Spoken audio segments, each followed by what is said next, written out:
Assalamualaikum warahmatullahi wabarakatuh. Alhamdulillah hamdan muwafiyan li ni'amih wa mukafi'an li mazidih. Wassalatu wassalamu ala sayyidina Muhammadin wa ala alihi wa sahbihi wa junudih. Amma ba'd. Alhamdulillah, pada kesempatan episode kali ini kita dapat berjumpa lagi kepada para pemirsa yang setia menyaksikan channel kami BIK TV. Semoga para pemirsa, bapak-bapak, ibu sekalian, atau para pemuda dimanapun anda berada selalu diberkahi oleh Allah Subhanahu wa Ta'ala. Amin. Baiklah, di tengah-tengah kita sekarang ini sudah hadir narasumber kita yang sudah sangat kita kenal dan yang juga kita ta'zimi. Beliau Syekhuna Kiai Haji Lutfi Basori, pengasuh pesantren ilmu Al-Quran Singosari Malang. Matta'anallahu bituli hayatihi syarifah. Mari kita sapa beliau. Assalamualaikum Pak Kiai. Waalaikumsalam warahmatullahi wabarakatuh. Kelihatannya Pak Kiai pagi ini lebih fresh ya. Alhamdulillah, berkat doanya. Kami doakan semoga dengan padatnya jadwal Kiai dalam berdakwah, Pak Kiai sehat selalu, panjang umur, amin, dan dimudahkan segala hajat Pak Kiai di dunia maupun di akhirat, amin, serta tetap semangat dalam membimbing kami serta para santri semuanya akan ilmu-ilmu agama yang bermanfaat. Amin ya rabbal alamin. Pak Kiai, saya ingin bertanya, apakah boleh seseorang itu mengamalkan zikir dan sholawat akan tetapi ia tidak memiliki wudhu? Pertanyaannya, apakah orang yang mengamalkan zikir atau sholawat, ya, yang zikir itu ada istilah-istilah lain dari zikir, ada namanya baca rotib, ya, namanya juga baca hizib, gitu ya. Apakah boleh, ya Pak? Apakah boleh mengamalkan zikir dan sholawat tersebut akan tetapi ia tidak memiliki wudhu? Oh, ia tidak memiliki wudhu. Jadi zikir, entah itu zikir habis sholat, ya, dan lain sebagainya, boleh enggak tidak pakai wudhu gitu? Kalau hukum cara fikih boleh, enggak apa-apa.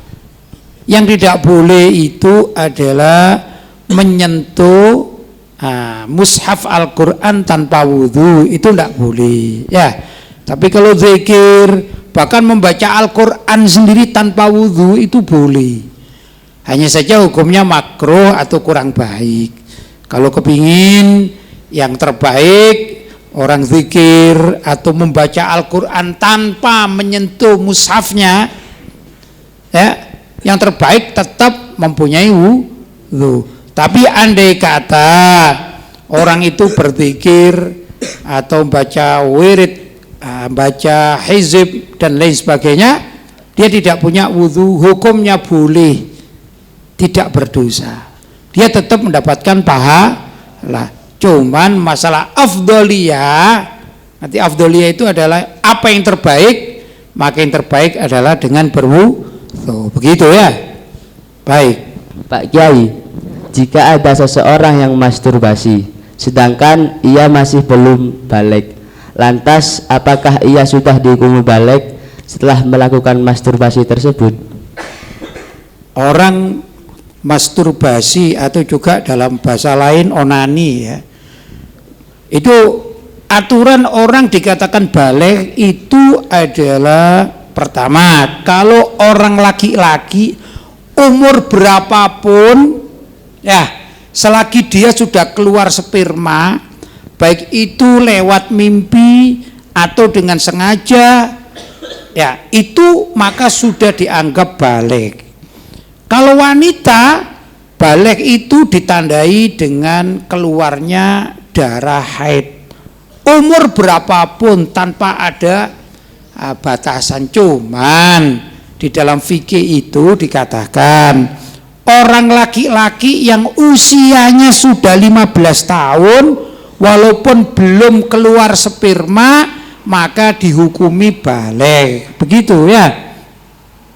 Demikian juga di dalam fikih dibahas kebiasaan wanita haid itu biasanya dimulai umur 9 tahun. Biasanya begitu ya.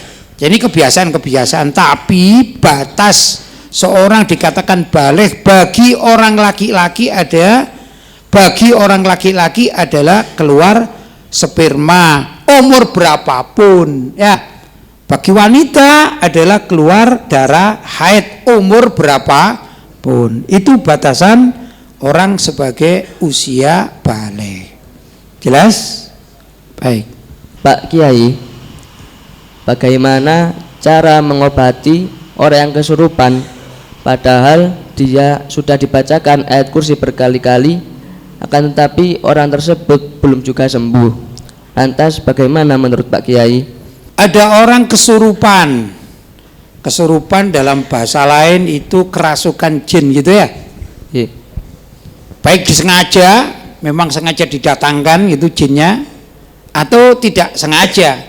Misalnya dia masuk ke satu wilayah yang di situ ada penghuninya atau jinnya, tiba-tiba dia keluar dari ruangan itu, ya diikuti gitu ya, atau dirasuki jin. Nah yang jadi masalah tadi, orang tersebut sudah dibacakan ayat kursi dan doa-doa lainnya, tapi jinnya masih belum keluar dari badannya. Begitu ya pertanyaannya. Ya. Begini ya, pertama jin itu kan ada jin kafir, ada jin muslim. Kalau jin kafir biasanya itu kalau dibacakan ayat kursi atau doa-doa ya tertentu. Kalau saya biasanya dibacakan wirid sakron, itu kalau saya ya. Nah, kalau jin itu jin kafir, maka dia ada kemungkinan keluar dari badan orang tersebut yang terkena kerasukan itu. Tapi kalau jinnya muslim, nah, kemungkinan juga jinnya wirid dan jinnya juga bisa baca ayat kursi, jadi tidak mempan. Begitu ya. Bahkan dibacakan Yasin, kemungkinan juga jinnya menghafalkan Al-Quran 30 juz. Nah, kita cuma baca Yasin, jadi tidak mempan. Itu kalau yang merasuki adalah jin muslim ya. Nah, tapi caranya adalah ada orang-orang tertentu yang memang diberi keistimewaan oleh Allah Subhanahu wa taala untuk bisa mengusir jin. Begitu ya. Caranya mungkin dari kalangan ustadz. Kalau di masyarakat ada juga di kalangan habaib atau kiai itu ya. Caranya bagaimana? Kalau kita ada di suatu daerah, cari ustadz terdekat. Begitu. Biasanya ustadz terdekat itu ada kenalan-kenalan, entah itu waktu di pesantrennya atau di tempat aktivitas dakwahnya, itu ada orang-orang yang ahli atau bisa mengeluarkan jin untuk menyelamatkan orang yang kerasukan. Maka dari ustadz tersebut biasanya diberi petunjuk, coba datang ke fulan bin fulan, ke ini, ke itu, ke daerah sana. Itu yang menolong, bisa menolong. Tapi kalau misalnya kita bacakan segala macam doa, kalau kita bukan ahli untuk mengusir jin dari tubuh seseorang, ya nggak bisa, bukan ahlinya kita. Ya, jadi tidak semuanya ayat-ayat yang biasa dipergunakan untuk ru'yah itu ya. Maaf. Tapi ada ayat-ayat walaupun ini biasanya dipergunakan untuk ruqyah, kalau kita tidak punya keahlian ya seringkali gagal dalam mengusir jin tersebut. Tapi kalau ada orang memang ahli dengan riyadhah tertentu begitu ya, tentunya yang kita rekomendasikan adalah riyadhah yang tidak melanggar syariat Islam, ruqyah yang tidak melanggar syariat Islam. Biasanya ada orang-orang tertentu yang memiliki kemampuan diberi oleh Allah Subhanahu wa taala. Kita bisa lewat ahli tersebut. Begitu caranya ya. Pak Kiai, umumnya kan anak laki-laki itu sunat pada kisaran umur 7 atau 8 tahun. Yang saya tanyakan, apakah anak laki-laki yang disunat itu harus tetap melaksanakan kewajiban sholatnya atau menunggu sembuh baru ia melaksanakan sholatnya? Sunat dalam bahasa Jawa khitan, ini lebih dikenal ya di masyarakat Indonesia ya. sunatan atau khitanan, begitu. Ini dua istilah yang sering dipergunakan di kalangan kita umat Islam Indonesia ya. Tapi kalau dalam bahasa Arab ya khitan gitu. Khitan biasanya dilakukan pada usia orang belum balik. Ada yang 7, 8, 9, 10, bahkan ada sunat bayi, ada banyak orang disunat bayi. Masalah sekarang orang setelah sunat, ini pertanyaannya apa wajib sholat? Itu kan? Kalau misalnya setelah sunat wajib sholat, sedangkan orang tersebut atau anak tersebut saat melakukan khitan, ya, untuk penyembuhannya bisa ada waktu 3, 4, 5 hari tergantung dari kondisi masing-masing. Yang ditanyakan apakah waktu dikhitan dan belum sembuh itu dia wajib sholat gitu. Tergantung, ada mu'alaf yang usianya 30 tahun, mu'alaf ya, baru sunat atau baru khitan. Sedangkan dia ini masuk Islamnya sebut saja usia 25 tahun masuk Islam, tapi belum tahu dia setelah masuk Islam baca syahadat terus bagaimana belum tahu. Begitu kenal sama seorang ustadz misalnya, diberitahu kamu harus berkhitan karena kamu belum khitan. Usia saya 30 tahun misalnya. Berarti khitannya dia dalam usia 30 tahun. Lah ada jeda waktu antara usia 25 tahun kepada 30 tahun kan 5 tahun ini.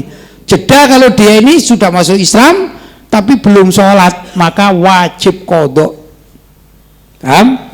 Tapi kalau khitannya itu di bawah usia baligh, ya 7 tahun, 8 tahun, 10 tahun, belum balik, artinya belum keluar sperma, maka dia tidak wajib sholat.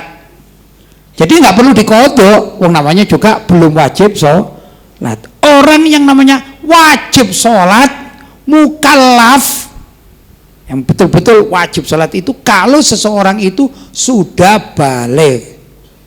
Tapi orang sudah khitan belum tentu sudah balik.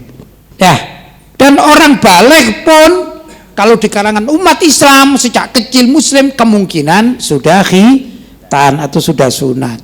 Tapi ada juga tentunya orang yang masuk Islam setelah dia balik, ya karena belum paham maka dia belum khitan. Lah ini yang menjadi pembahasan mestinya ya. Paham sekarang? Baik. Pak Kiai, bagaimana jika ada seseorang yang dizalimi dengan cara disantet, kemudian seseorang yang dizalimi tersebut mengirim balik santetnya, bagaimana hukum itu Pak Kiai? Ada orang dizalimi, dikirim santet oleh dukun gitu ya, dukun santet. Kemudian orang tersebut yang dizalimi ini ternyata dia punya ilmu juga gitu ya, ilmu penolak. Kemudian santetnya itu dipulangkan kepada dukun santetnya atau kepada orang yang minta tolong kepada dukun santet, maksudnya musuhnya korban gitu ya. Kemudian santet yang dikirim itu balik dan dukunnya mati atau si pengirimnya mati gitu. Hukumnya gimana? Ini bisa dikiaskan dengan hadis Nabi SAW. Kalau ada 2 orang Muslim saling menyerang untuk saling membunuh, ya mungkin pertengkaran, dua-duanya bawa pisau atau bawa senjata tajam. Kemudian salah satu dari mereka pada akhirnya jadi korban dan mati. Maka dikatakan al-qatil wal maktul finnar. Baik yang membunuh maupun yang dibunuh finnar, itu tempatnya di neraka. Loh kenapa? Ya, pertama yang membunuh sudah maklum. Ya, yang membunuh sudah maklum. Tadi kan bertengkar kan? Tapi yang terbunuh pada hakikatnya dia juga menginginkan musuhnya itu mati. Maka niat untuk membunuh itu yang menyebabkan dia terseret ke api neraka. Kata Nabi, al-qatil wal maktul finnar. Orang yang membunuh dengan yang dibunuh karena memang bertengkar. Kalau di Madura itu ada istilah caro. Nah, ini kan dengan penuh kesadaran ya. Ini ya dua-duanya termasuk min ahlin nar, dari penduduk neraka. Beda kalau ada orang baik-baik kemudian dibunuh. Nah, ini musibah namanya. Maka yang terbunuh karena dia tidak ada niatan ya untuk membalas. Misalnya ada perampokan, gitu kan? Kita sebagai tuan rumah, kemudian kita dibunuh. Lah, korban seperti itu berbeda dengan orang yang saling menyerang. Paham? Kalau yang korban pembantaian, ini kalau dia muslim maka dia termasuk terkena musibah. Paham? Dan ini bisa diangkat ke surga oleh Allah Subhanahu wa taala karena dia sebagai korban dan tidak ada niat untuk menyerang. Tapi kalau saling menyerang, akhirnya salah satu terbunuh, maka dikatakan al-qatil wal maktul fin nar. Baik yang membunuh maupun yang terbunuh, dua-duanya termasuk penduduk neraka. Demikian juga tadi santet, ya, yang menyantet dan yang mengembalikan santet untuk membunuh tukang santetnya atau pengirimnya, ini sama halnya dua-duanya ingin membunuh musuhnya. Naudzubillah min dzalik. Bisa-bisa terkena hadis al-qatil wal maktul fin nar, antara yang menyantet dan yang disantet kemudian dikembalikan. Ini kalau mati naudzubillah min ahlin nar, termasuk akan masuk neraka terlebih dahulu. Naudzubillah min dzalik. Faham? Baik.